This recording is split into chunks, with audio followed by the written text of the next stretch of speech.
ಶ್ರೀರಾಮ ಸಮರ್ಥ. ಸ್ಫುಟ ಪ್ರಕರಣಗಳು.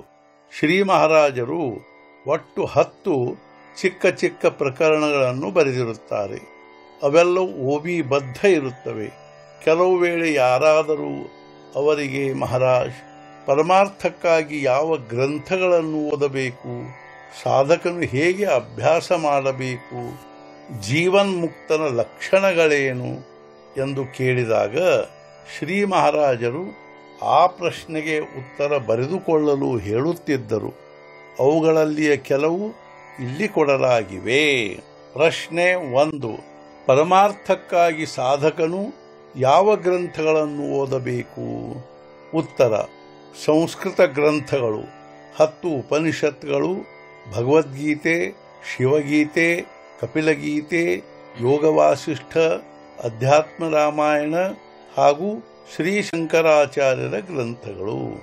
ಮರಾಠಿ ಗ್ರಂಥಗಳು: ಜ್ಞಾನೇಶ್ವರಿ, ನಾಥ ಭಾಗವತ, ತುಕಾರಾಮ್ ಗಾಥಾ, ದಾಸಬೋಧ, ನಾಥರ ರುಕ್ಮಿಣಿ ಸ್ವಯಂವರ ಹಾಗೂ ಗುರುಚರಿತ್ರೆ. ಹಿಂದಿ ಗ್ರಂಥಗಳು: ತುಳಸಿ ರಾಮಾಯಣ.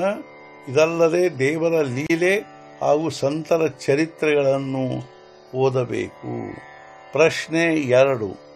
ಸಾಧನೆಗಳು ಎಷ್ಟು ಪ್ರಕಾರದ್ದಿರುತ್ತವೆ? ಉತ್ತರ: ಸಾಧನೆಗಳು ಅನಂತ ಪ್ರಕಾರದ್ದಿರುತ್ತವೆ.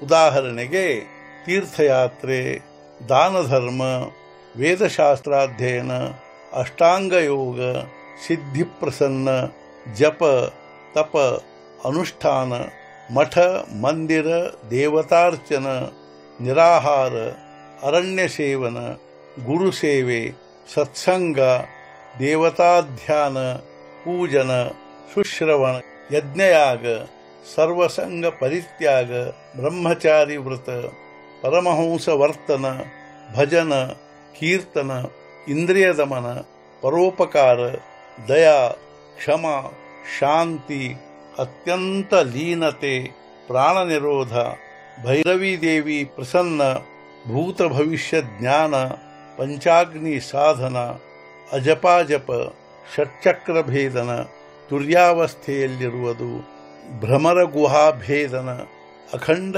ಏಕಾಂತ ಸೇವನ, ಅಖಂಡ ಮೌನಧಾರಣ, ಸನ್ಯಾಸ ಗ್ರಹಣ, ಸರ್ವಭೂತಗಳಿಗೆ ವಂದನ, ಅನೇಕ ಮತಗಳಲ್ಲಿ ಅನೇಕ ಸಾಧನ, ಸಾವಿರಾರು ಪ್ರಕಾರದ ಕ್ರಿಯಾ ಪ್ರಮಾಣ, ಒಂದೇ ಅವುಗಳ ಉದ್ದೇಶ, ಒಂದೇ ಅವುಗಳ ಕಾರಣ, ಆಗಬೇಕು ದೋಷ ನಿವೃತ್ತಿ, ಆಗಬೇಕು ಭಗವಂತನ ಪ್ರಾಪ್ತಿ. ಸದ್ಗುರುನಾಥ ಮಹಾರಾಜ್ ಕಿ ಜೈ. ಜೈ ಜೈ ರಘುವೀರ ಸಮರ್ಥ.